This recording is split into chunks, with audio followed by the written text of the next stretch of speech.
tudo bem, pessoal? Ouvintes da Rádio Desk, está no ar o programa Educação Sexual em Debate, um programa em que você pode participar fazendo perguntas ou dando sua opinião pelo telefone 3664-7890 ou pelo e-mail edusexemdebate@gmail.com. Agora temos também o Facebook do programa. É só procurar no espaço destinado à busca do Facebook, digitando Programa Educação Sexual em Debate. Nessa página, você pode também dar sugestões, fazer perguntas ou ouvir alguns programas que já foram ao ar. Registramos que o programa é apresentado ao vivo, todas as sextas-feiras, das 11h30 ao meio-dia. Esperamos por sua participação. O programa Educação Sexual em Debate é um projeto do Centro de Educação à Distância SEAD, em parceria com o Centro de Ciências Humanas e da Educação FAED, ambos centro da Universidade do Estado de Santa Catarina, o DESC. Essa ação pertence ao programa de extensão, formação de educadores e educação sexual, interface com as tecnologias. Estamos na etapa 8. Eu sou Márcia de Freitas, pedagoga formada na UDESC, mestranda do programa de pós-graduação em educação da UDESC também. E como já tinha falado, a convidada do programa de hoje é a jornalista Paula Guimarães, que estará conversando com a gente sobre o portal Catarinas. Registramos também hoje a presença da professora Sônia Mello e da professora Aline Zilli, que também é mestranda do programa de pós-graduação em educação da UDESC. Então, bom dia, Aline, bom dia, professora Sônia, e bom dia, Paula Guimarães. Sejam bem-vindas. Bom dia. Bom dia, obrigada pela oportunidade de falar aqui sobre o Projeto Catarinas. Então, Paula, para a gente começar, vamos explicar assim, para os ouvintes o que é o portal Catarinas. O portal Catarinas, na verdade, ele está em fase de projeto ainda. Ele existe somente na página, né, do Facebook. Foi um projeto que a gente conseguiu aprovar coletivamente, um projeto de financiamento coletivo, que na semana passada nós recebemos a notícia de que ele foi exitoso. Nós pedimos, né, nós colocamos o projeto na plataforma Catarse, pedimos R$16.500 e nós alcançamos 17 mil, quase 17 mil. E agora, recentemente, depois da campanha, uma outra pessoa veio doar mais R$300. Então, a gente atingiu quase R$17.300. E ontem foi engraçado que uma mulher me ligou querendo doar o seu carro velho, um Volkswagen da década de 70. Opa! Que ela disse que vale R$3.000 para o projeto também. Então, é interessante, assim, como as pessoas... mexe com as pessoas. Como mexe com as pessoas. Ela disse, eu sou vítima de violência sexual, né? E eu quero doar o meu carro, porque eu acho que é uma campanha, um projeto muito bonito, eu me identifico e tal. E a gente ficou de conversar como é que vai ser isso, né? Porque é um carro histórico também, tem esse peso. Deve ter, assim, o amparo, que você possa pegar o amparo legal para coisa acrescentar ao portal e não... De repente, vocês terem uma complicação jurídica, né? Então, a gente vai ver como é que vai proceder isso. Pode fazer uma rifa, porque tem muito fanático por Fusca. Então, a gente pensou nisso. Então, a gente vai ver como é que vai proceder para agregá-lo à campanha, porque, na verdade, a gente terminou a campanha para colocar o portal no ar, mas depois vai ter toda uma busca para a sustentabilidade do projeto, porque são profissionais envolvidos, não é um projeto de voluntarismo, é mais do que isso, é um projeto profissional. Então, a gente fechou na semana que passou essa fase do projeto, que era ser aprovado, né? Ele realmente passa a ter corpo, a existir. Então, a gente vai ter aí uns dias, ainda vamos conversar, nos reunir para ver como que a gente vai traçar todas as estratégias e quando que ele vai ser lançado. A gente não tem essa resposta ainda e depois a gente pode passar essa informação para vocês também, que a ideia... Na época do lançamento pode voltar aqui, sim. A gente ajuda a divulgar, né? A ideia é que tenha um dia especial, né, que envolva a arte também, porque isso foi uma característica muito forte do projeto, o envolvimento de artistas. A campanha, ela só só teve a visibilidade, a força, porque teve o engajamento desses artistas de Florianópolis. Assim, foi uma campanha muito cultural. Os artistas doaram obras, a gente fez leilão virtual, nós realizamos eventos culturais. Foi uma campanha muito bonita nesse sentido, assim, que mostrou a mobilização desses artistas, porque o machismo está muito ligado à questão cultural. Né? E agora, veja que interessante, você pode usar o veio do leilão virtual para fortalecer esse gesto tão bonito de doação dessa pessoa. Um leilão virtual talvez pega além de divulgar o portal, pega um segmento que é muito importante, que é o respeito aos patrimônios culturais da humanidade, que eu acho que o Fusca já é porque a gente já vê às vezes colecionadores assim, né, valorizarem bastante essa figura do Fusca. E se você já tem um leilão virtual como autorizado, já usaram, é fácil de fazer, né? E a gente fica encantado que as pessoas já se encantem com uma ideia no nascedouro, né? O que mostra essa demanda social. Um tem uma espaço vontade social muito forte por discutir essas questões do feminismo, de gênero. E essa campanha mostrou isso. A gente tinha muito medo no início. A gente teve várias resistências. Vamos ou não vamos? Nos reunimos várias vezes. E em várias delas a gente... Vamos ou não vamos? Do medo de as pessoas não abraçarem. Porque uma campanha coletiva, ela só acontece se for coletiva, né? Se as pessoas se envolverem. E foi acontecendo e foi lindo. E a gente teve muitas dificuldades no meio, assim. Teve a questão, né, toda dessa crise política bem envolvida no meio. Da crise de gênero, vamos chamar assim. Todas as crises juntas se condensaram no nosso momento. E a gente decidiu fazer uma campanha de 45 dias, enquanto o normal é 60 e 90. A gente pensou, não, vamos colocar todo o nosso gás para, em 45 dias, resolver esse projeto. E aí a gente teve muitos momentos, porque assim, em alguns momentos a gente queria falar, pedir o apoio das pessoas e não tinha como espaço, porque a rede só queria falar sobre a crise. Então a gente teve esses momentos de oscilação, mas ainda assim conseguimos vencer. Que bacana. Então, Paula, e quem são as pessoas envolvidas na criação e na alimentação, né, das postagens desse portal? Nós temos a Clarissa Peixoto, que é jornalista, que também muito engajada com a questão de gênero, do feminismo. Ela já participou de campanhas relacionadas à violência contra a mulher. Ela atuou na comunicação da Rede Feminista, assim como eu também atuei e continuo, de certa forma, envolvida com a comunicação da Rede Nacional Feminista de Saúde. E tem a Kelly Vieira, né, que é uma mulher trans. Nós conhecemos. A Kelly esteve no nosso congresso, lembra? Foi parte de uma mesa redonda muito bonita. Então, e ela é presidenta, né, do Conselho Municipal dos Direitos da Mulher. A Kelly, ela não é jornalista, mas ela é uma pesquisadora do gênero, ela estuda ciências sociais e ela entra também, claro, pode desenvolver artigos, mas ela entra principalmente para ajudar a gente na questão da sustentabilidade, porque ela é especializada em desenvolver projetos, ela desenvolve projetos para a Casa da Mulher Catarina, para a Rede Feminista. Então, ela vai entrar com a gente para ajudar a desenvolver projetos para dar realmente sustentabilidade pro portal. E quais são os objetivos desse portal? Os objetivos? São muitos. Então, a gente tem muitas perguntas e poucas respostas. A gente está sempre perguntando, a gente está sempre se questionando e pensando no posicionamento, porque até agora a gente era projeto. Agora a gente passa de uma fase de implementação, né, de realmente ser um portal. Então, os objetivos é realmente a gente ter uma mídia diferenciada, uma mídia que ela se coloca num lugar diferente daquela que é hegemônica, daquela que é concentrada, daquela que fala uma única voz. A gente quer ser plural, né, trazer esse conceito de mídia diferenciada, de mídia alternativa, de outra mídia, não sei, está se construindo esse conceito ainda, mas a gente quer fazer um paralelo ao que está colocado, que é muito concentrado e que é muito hegemônico, né?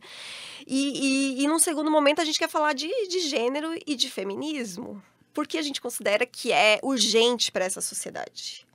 Que vai fazer toda a diferença a gente tá falando sobre gênero, mas não fazer como jornal. Hoje em dia a gente tem iniciativas muito bonitas, né, em todos os jornais, até nos hegemônicos, já está se voltando o olhar para o gênero. Mas até um tempo atrás, assim, um ano, né, antes dessa nova moda de falar de feminismo, era muito difícil o gênero estar no jornal. Você falava de estatísticas, de números, mas você não falava das minúcias. Do dia a dia, que constroem essa narrativa, que faz com que o machismo se fortaleça e que construa estereótipos. para que o feminismo cada vez mais esteja afastado e distante da sociedade. Porque quem que é feminista? É a mulher de bigode, a mulher que não raspa o sovaco, a mulher que não tem uma relação sexual saudável, que ninguém gosta dela, enfim, tem vários estereótipos. A chata. A chata. Então, tem vários estereótipos. Então, a gente quer questionar. A gente quer refletir sobre essas questões. Porque o machismo nada mais é do que uma questão cultural. Ela está no dia a dia das pessoas, né? É um reflexo daquela ideologia do patriarcado. Mas ele está muito presente, a gente não consegue identificar no nosso dia a dia, na gente mesmo. Então, a ideia é refletir sobre o feminismo, sobre feminismos, né, que tem vários movimentos, sobre direitos humanos, que está estritamente ligado ao feminismo, que o feminismo é um movimento que diz que as mulheres também têm direitos humanos, que os direitos humanos não são só para os homens. E também a questão do gênero, né, que você trabalhar a perspectiva de gênero é essencial numa sociedade que quer ser justa, né? Que quer tratar as pessoas de forma igual. Porque é isso que a gente busca, essa equidade. Que as pessoas, não é porque elas têm genitálias diferentes que elas têm que serem tratadas de forma desigual. Como seres humanos, né? Então, esse é o objetivo, assim, central do portal, é a gente trazer reflexões, é a gente fazer jornalismo especializado dentro desses temas. E a pretensão é portal e mídias alternativas é que ele seja bastante interativo, né? Assim, vocês estão prevendo vai e vem de comunicações, né? Porque você pode ter um portal que seja um jornalismo qualificado, mas ao mesmo tempo vocês devem estar prevendo que as pessoas possam ali se manifestar, contar seus casos. Ali dentro pode ter várias campanhas que vocês de vez em quando sentem necessidade de chamadas de... Como aconteceu recentemente, que teve movimentos assim de... O primeiro assédio, né? Que alguém lançou assim o primeiro assédio muito timidamente e foi uma coisa absurda o que as pessoas acharam nesse canal de poder contar o que eles acontece, né? Por isso o nome de portal, né? Porque vai ter várias características ali dentro de meios de se comunicar, né? A ideia é a gente trabalhar campanhas como essas, né? Do primeiro assédio, do Meu Amigo Secreto, que também foi muito forte. A ideia é a gente ter campanhas, realmente criar campanhas educativas. Isso a gente é um objetivo central. É um canal para o pessoal, você vê, só a ideia dele existir já fez esse lindo gesto dessa senhora, né? Essa mulher, de dizer, eu senti na carne, então eu quero colaborar. Então, ele vai ser, na verdade, um atrativo um concentrador de pessoas que precisam falar, né? A ideia trabalhando essas campanhas isso, que as pessoas usem hashtags, como em outras campanhas, né, similares, e falem das suas experiências. Mas também a gente vai ter um portal que ele vai ser multimídia, então a gente vai trabalhar áudio, texto, imagem. Deixar a mediateca interessante para quem quiser, isso, né? Isso. Selecionada, a gente vai né? trabalhar também com vídeos, documentários, enfim, a ideia é a gente trabalhar em várias frentes, né? E ter o Facebook como a ponte, porque hoje o Facebook é a ponte, né? As redes sociais como ponte para o portal. E lá as pessoas também vão ter acesso irrestrito, vão poder, né, comentar. O contraditório tem total espaço lá, né? Enfim. E, na verdade, age como um congregador de boas campanhas, de boas ideias, né? Que estão dispersas, né? Porque essas surgem e somem, né? A que tem... acho que é no Facebook que tem um chamado Empodere Suas Mulheres e outro já falou para o seu menino hoje, que são... tem vários agora, tem vários. Que podem ser links sugeridos nesse portal, se vocês...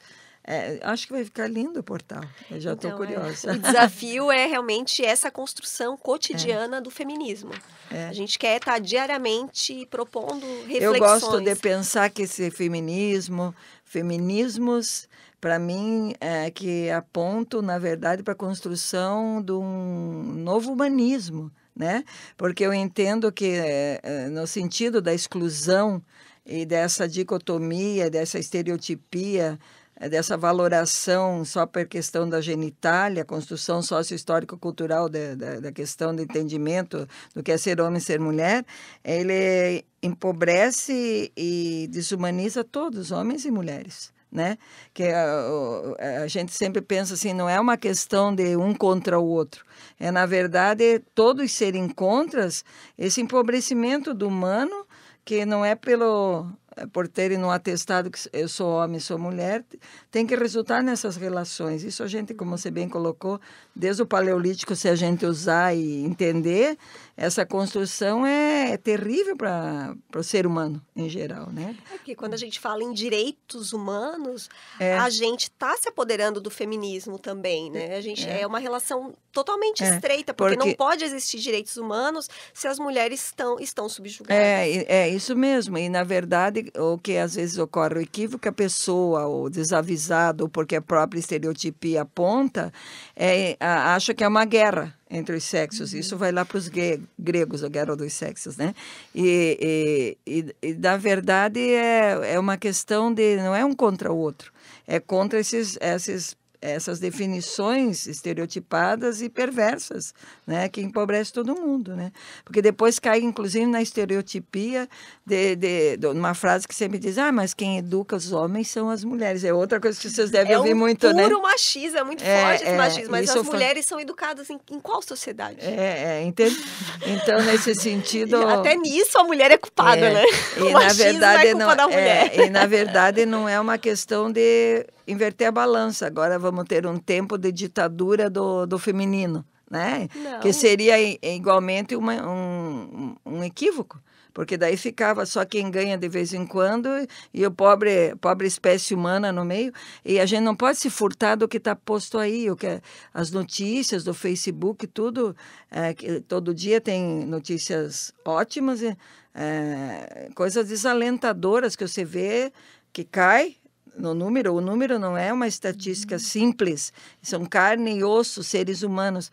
Ontem saiu uma que não sei aonde, era 470 e poucas mulheres mortas, parece que virou banalizou, morta. Todo dia eu falo com meus alunos, tem uma que... E as manchetes dos jornais culpabilizam a vítima ou tornam a vítima... É frequente. Isso é comum. É isso que a gente quer também no nosso portal. A gente vai ter um observatório de imprensa e dos debates públicos isso, também para desvendar, né? Observando como que a mulher é vista nesses locais, né? Na imprensa, morreu porque saiu com outro. Não é por isso. Ela morreu porque algum assassinou um ser humano de direitos porque não estava se comportando, fazendo o que ele queria. Porque ela não era bela, recatada e do lar, né? Porque ela não fazia o que queria, né?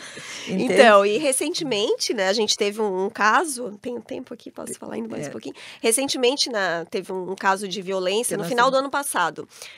Uma mulher foi estuprada e foi assassinada. E aí estava passando essa matéria num jornal, né, da televisão aqui local. E aí, volta da matéria, a jornalista está com a delegada no estúdio. A primeira pergunta que ela faz, a jornalista para a delegada, é a seguinte: mas a mulher, neste caso, assumiu o risco, porque ela estava num lugar deserto e tal.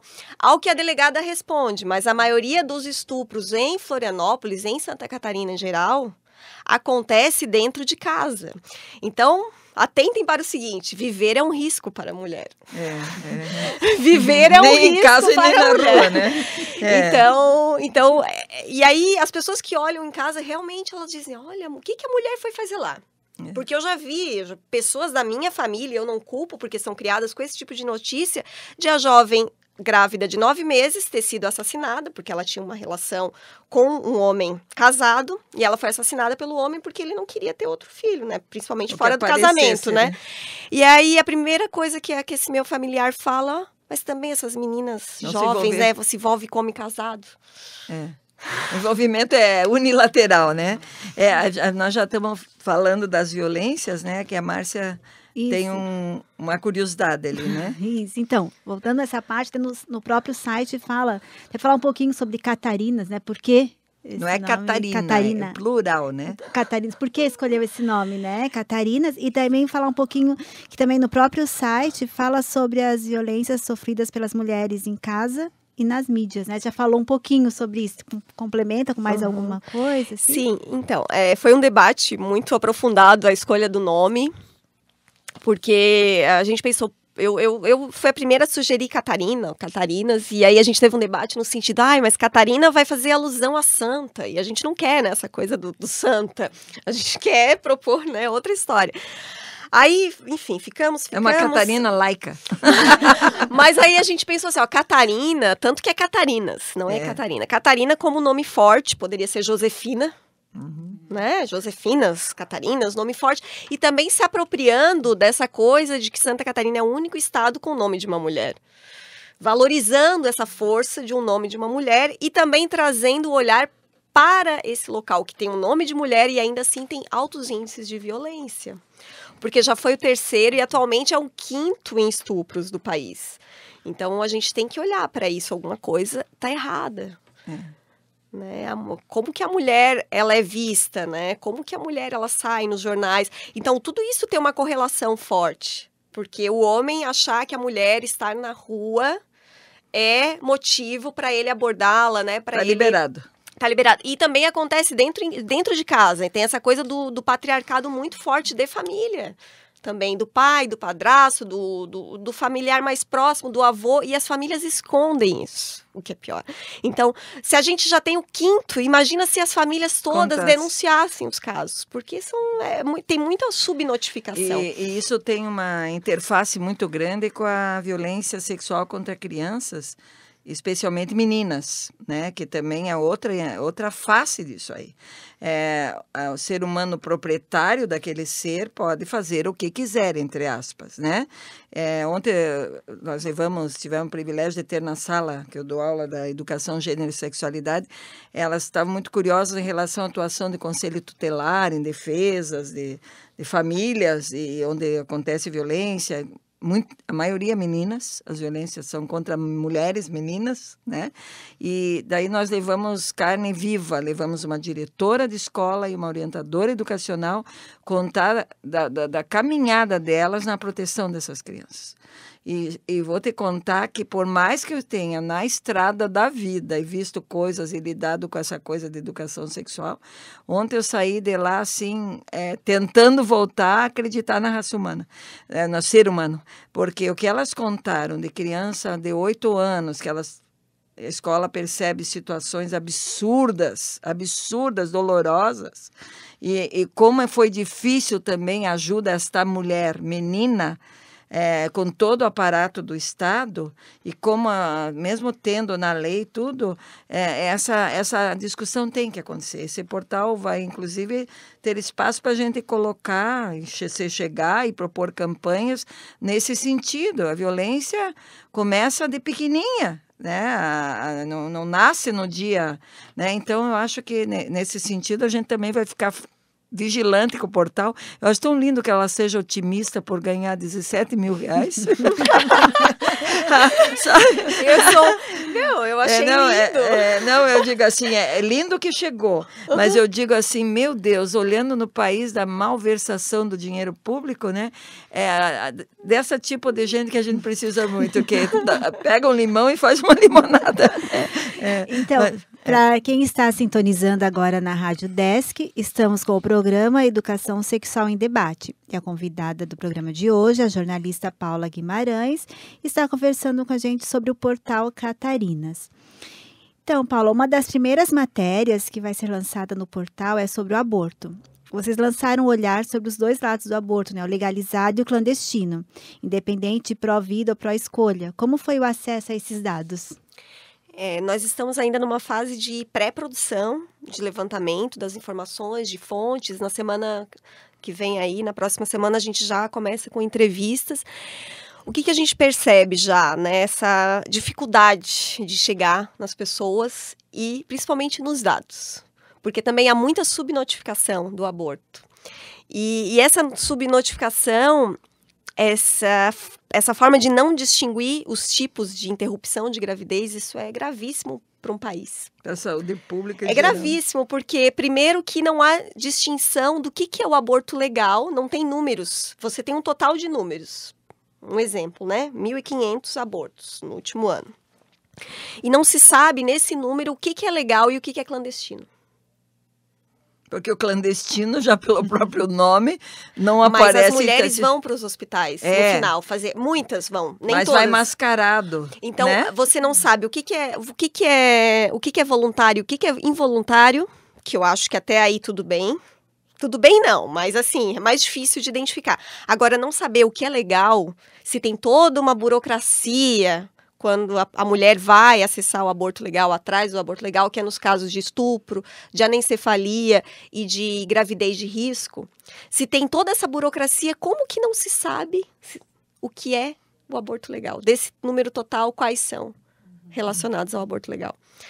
Então, você começa a ir para um caminho assim, cheio de obstáculos que parece um labirinto. E aí uma outra colega falou, eu conheço uma pessoa que dentro do banco de dados do SUS pode identificar esses dados. Mas olha o caminho de pedras que nós temos. E aí, por outro lado, a gente também quer saber as mulheres que foram criminalizadas, se foram presas, como que foi. Por exemplo, acho que no último ano, uma média de 10 mulheres foram... Né, o Ministério Público recebeu denúncias de 10 mulheres. E como vocês no portal vão fazer um contraponto, né? Porque eu gosto assim, quando se trata de aborto, é extremamente polêmico, porque perpassa um monte de questões. Eu acho que o que... a gente tem, eu contei para você, eu faço parte de uma... Eu até te sugiro escutar a entrevista da doutora Marineide, vocês mandarem o link para ela, sobre essa questão, sobre a pesquisa que a gente fez. Ela é coordenadora e eu apoio mais por causa da metodologia de análise das entrevistas, né? E nós fizemos um survey em vários eventos de educação sexual e ela conseguiu 2.000, isso para survey é bastante, inclusive no exterior aqui. Então é interessante ver que ela luta pela descriminalização, que é uma coisa que tem que deixar bem claro para as pessoas, que ser a favor ou contra é uma coisa, tem seus motivos pessoais, mas ser a favor de criminalizar alguém que não é você e que você vai julgar e deixar alguém julgar, isso é o nosso caminho de dizer, criminalizar é uma coisa terrível, né? Mas eu acho que lá vai abrir espaços para um debate muito interessante, né? Para esse tema. A ideia é a gente propor um debate realmente ético, um debate dentro do campo do feminismo, porque a gente escolheu um jornalismo especializado dentro do feminismo. Não, a gente escolheu o campo mulheres. Então, o feminismo ele tem um debate muito ético dentro disso, que é ligado à questão dos direitos humanos, né? Todo mundo pode ter opinião, mas quando a gente fala de direitos humanos, ele precisa ser garantido. Então, a gente vai fazer um debate ético nesse sentido. Isso é bom, né? Então, agora vamos ao quadro do nosso programa, que são as dicas da semana. Você poderia aproveitar este espaço para indicar alguma leitura específica, peça de teatro, filme, que oportunize aos e às ouvintes buscar um pouco mais de conhecimento sobre as temáticas que foram debatidas hoje aqui. Pode ser? Eu não pensei em muita coisa, mas assim, tem um livro que eu gosto muito, que é A Dominação Masculina, do Bourdieu, que é um francês, né? Ele que criou o conceito de violência simbólica. Então, eu indico esse livro porque eu também cresci muito com essa ideia de violência simbólica e eu comecei a enxergar em todos os lugares com muita força isso. Então, eu indico esse livro, é muito acessível, talvez tenha na internet também disponível. E aí, de vídeo, eu indico, eu não lembro o nome agora, mas se você colocar lá no YouTube Simone de Beauvoir, né, você vai encontrar o documentário dela, que é muito especial, que fala sobre a vida dela, sobre as teorias, os conceitos.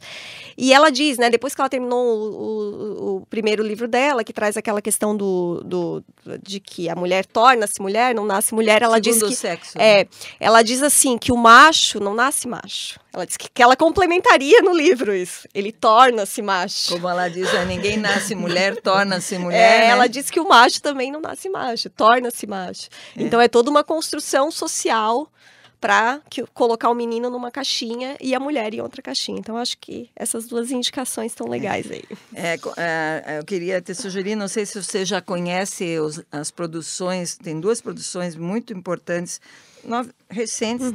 Era bom assim ver se ela não conhece, a gente vê se consegue um exemplar da Silvia. Teve uma coletânea sobre a questão de aborto nessa visão de pesquisas da FAED, que tem um grupo de violência, um livro maravilhoso. Esse ou é o da Flávia? Tem Contracepção e Aborto, esse também indico, e Sonora o Silêncio, que é o da Flávia, recente, que é um livro maravilhoso, né, que fala do silenciamento relacionado ao aborto, que existe aqui nas regiões mais empobrecidas de Florianópolis. Como que as mulheres tratam o aborto. Esses dois são muito bons. Também estão indicados. Eu estou lendo, inclusive, Sonora. Eu fiquei encantada e é engraçado ver que são maravilhosos colegas que estão nas salas do lado ali, né? E muito bonito mesmo. Inclusive, a gente manda um abraço para a Flávia, que ontem, acho, a mãezinha dela foi para outro plano, né? Uma guerreira que está cuidando da gente lá de outro lugar agora, né? Eu, aproveitando a oportunidade, só gostaria de agradecer também esse núcleo de pesquisas aqui da UDESC e da UFSC também, que doaram livros para a nossa campanha. Inclusive, esse livro é doação do núcleo, que a gente pode vender. Alguns outros a gente está lá, está guardadinho, que nós vamos provavelmente fazer um outro evento, talvez no lançamento, porque nós temos ainda obras que não foram adquiridas, que estão com a gente, obras de artistas e esses livros. Então, grande a gente quer fazer um outro evento para passar adiante essas obras. Então, obrigada pelas dicas, Paula. A professora Sônia também deu umas dicas ali, né? É um assunto que apaixona todo mundo, né? Nosso programa está chegando ao fim e eu gostaria de agradecer a sua presença aqui, Flávia, e pedir que você faça as suas considerações finais. Eu estou muito agradecida com essa oportunidade e enfim, eu peço que as pessoas também participem, que enviem sugestões, né, denúncias, que são muito importantes, para o portal catarinas@gmail.com e também no Facebook, que é www.facebook.com/portalcatarinas. Catarinas. Esse é o nosso canal atualmente. Depois nós vamos migrar, quando a gente tiver com o portal, para o www.catarinas.info. Então, e tem data já para o portal? Nós estamos ainda aí em conversas, né, para definir. A gente está com planejamento. Eu não posso dar uma previsão ainda, porque vai ser complicado, né? Eu dizer porque a gente ainda vai planejar como é que vai ficar, quando que vão ficar prontas as primeiras matérias e também com o pessoal que vai desenvolver a programação. Esse ano ainda? Não, no máximo em 2 meses, assim. Tá. Eu gostaria também de agradecer aos ouvintes e lembrar que o programa Educação Sexual em Debate será reprisado na próxima quarta-feira, às 23h30. E também você pode ouvir os programas exibidos anteriormente na página do Facebook Educação Sexual em Debate. Nós vamos ficando por aqui e vocês continuam com a programação da Rádio UDESC 100.1 FM Florianópolis.